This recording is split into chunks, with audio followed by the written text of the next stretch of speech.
Hi friends, welcome to Nice Tea Kitchen. இன்றைக்கி என்ன பார்க்க போகிறோன்னு பார்த்தீங்கன்னா, குழந்தைங்க காலையில் ஸ்கூலுக்கு போகும்போது எதுவுமே சாப்பிட மாட்டாங்க. குழந்தைங்களுக்கு கண்டிப்பாக இந்த ஜூஸை கொடுங்க, அவங்களுக்கு எல்லா சத்துமே கிடச்சிரும். எல்லாருமே இந்த ஜூஸை குடிக்கலாங்க. இந்த ஜூஸில் அவ்வளோ சத்து இருக்குது. அப்படி என்ன ஜூஸுன்னு பார்க்குறீங்களா? வாங்க வீடியோக்குள்ளே போய் பார்க்கலாம். ஃபஸ்ட்டு இந்த ஜூஸுக்கு தேவையான பொருள் என்னென்னு பார்த்தீங்கன்னா, 3 டேட்ஸு, 3 அத்திப்பழம், பிஸ்தா 10, முந்திரி பழம் 15, வால்நட் 4, பாதாம் ஒரு 6.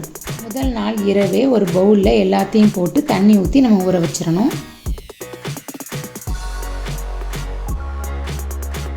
டேட்ஸு கொட்டை எடுத்துகிட்டு அதையும் நம்ம ஊற வச்சிடலாம். சூடான 1 டம்ளர் தண்ணி ஊற்றி நல்லா ஊற வச்சிடலாம்.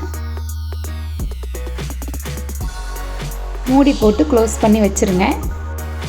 மறுநாள் காலையில் நம்ம எடுத்து பார்க்கும்போது எப்படி நல்லா ஊறி இருக்கு பாருங்கள். பாதாம் மட்டும் தனியாக எடுத்து நம்ம எல்லாத்தையும் தோல் உரித்து வச்சுக்கலாம்.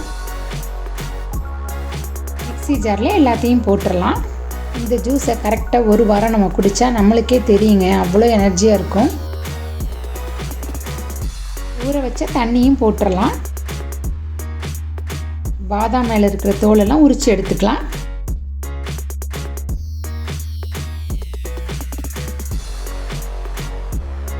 உரித்த பாதாமை மிக்சியில் போட்டுக்கலாம்.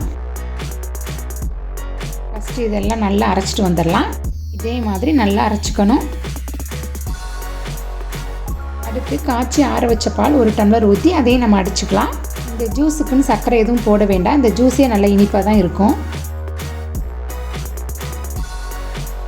அவ்வளோதான், சூப்பரான ஹெல்த்தியான ஜூஸ் ரெடி ஆகிடுச்சுங்க. இப்போ நம்ம கிளாஸில் மாற்றிக்கலாம். நீங்களும் ட்ரை பண்ணி பாருங்கள். இந்த வீடியோ பிடிச்சிருந்தா லைக் பண்ணுங்கள், ஷேர் பண்ணுங்கள், மறக்காமல் சப்ஸ்கிரைப் பண்ணிடுங்க. தேங்க்ஸ் ஃபார் வாட்சிங்.